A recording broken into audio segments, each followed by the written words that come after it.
Friends, ఇవాల్టి మన recipe కొబ్బరి పచ్చడి. అలా అన్నంతో తింటే ఎంత బాగుంటుందో. అన్నమేంటి, చపాతీతో తిన్న టేస్ట్ అదిరిపోద్ది. చిటికెలా తయారైపోయే ఈ కొబ్బరి పచ్చడి అద్భుతమైన రుచిగా ఉండడమే కాదు, పోషకాల గని. చక్కటి హెల్తీ రెసిపీ. మరి రుచికరమైన ఈ ఆరోగ్యకరమైన కొబ్బరి పచ్చడిని మరింత టేస్టీగా ఎలా చేయాలో ఇప్పుడు చూద్దాం. ముందుగా ప్యాన్లోకి 2 టీ స్పూన్ల ఆయిల్ని తీసుకోండి. ఇందులో 10-12 పచ్చిమిర్చీలను వేసి బాగా వేయించండి. మీరు పచ్చిమిర్చికి బదులుగా ఎండుమిర్చీలను కూడా యూజ్ చేయొచ్చు. ఎండుమిర్చిని యూజ్ చేసిన టేస్ట్ చాలా బాగుంటుంది. పచ్చిమిర్చి ఇలా ఫ్రై అయ్యాక ఒక ప్లేట్లోకి తీసుకోండి. ఇదే ఆయిల్లో 1/4 కప్పు పచ్చి కొబ్బరి ముక్కల్ని వేసి హై ఫ్లేమ్లో 2-3 నిమిషాలు ఫ్రై చేయండి. మీరు కావాలంటే పచ్చి కొబ్బరికి ఉండే ఈ బ్రౌన్ పార్ట్ని తీసేసి కూడా యూజ్ చేయొచ్చు. కొంతమంది కొబ్బరి తినగానే దగ్గు వస్తుంది. అలాంటి వారు పచ్చి కొబ్బరికి ఉండే బ్రౌన్ పార్ట్ని తీసేసి యూజ్ చేయండి. దగ్గు సమస్య అంటూ ఉండదు.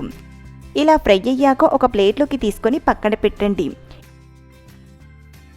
ఇదే ఆయిల్లో 2 కట్ చేసిన టమాటాలు లేదా 1/4 కప్పు టమాటా ముక్కలను వేసి బాగా ఫ్రై చేయండి.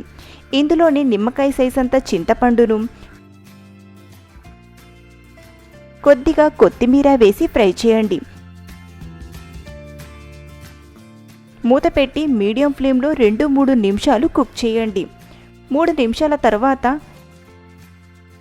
చూడండి, టమాటా ఇలా మెత్తగా మగ్గిన తర్వాత స్టవ్ ఆఫ్ చేయండి.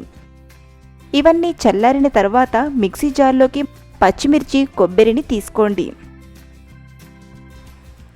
ఇందులోనే రుచికి సరిపడా ఉప్పు, 10-12 వెల్లుల్లి రెబ్బలు వేసి వీలైనంత మెత్తగా మిక్సీ పట్టండి. వాటర్ యాడ్ చేయాల్సిన అవసరం లేదు.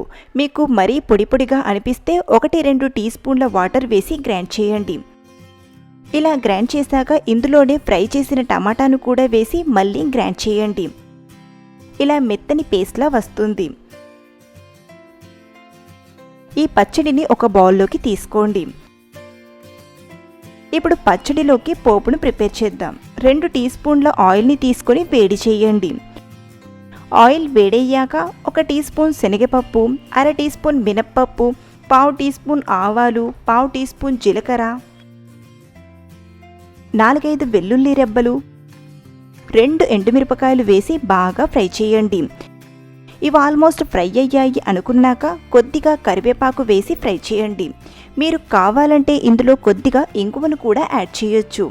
ఇప్పుడు స్టవ్ ఆఫ్ చేసి పచ్చడిలోకి పోపును తీసుకొని బాగా కలపండి.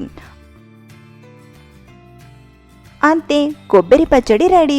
సర్వ్ చేస్తే సరి. ఒక్కసారైనా ఇలా కొబ్బరి పచ్చడి చేసి రుచి చూడండి. ఎప్పుడు ఇంట్లో పచ్చి కొబ్బరి మిగిలిపోయినా ఇలా పచ్చడి చేసుకుని మరీ తింటారు. అంత బాగుంటుంది.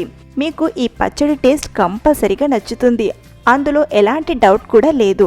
మీరు ట్రై చేసి మీకు ఎలా కుదిరిందో కామెంట్ చేసి చెప్పగలరు. ఈ రెసిపీ మీకు నచ్చితే ఒక లైక్ చేయండి. అలానే మీ ఫ్రెండ్స్తో షేర్ చేసుకోండి.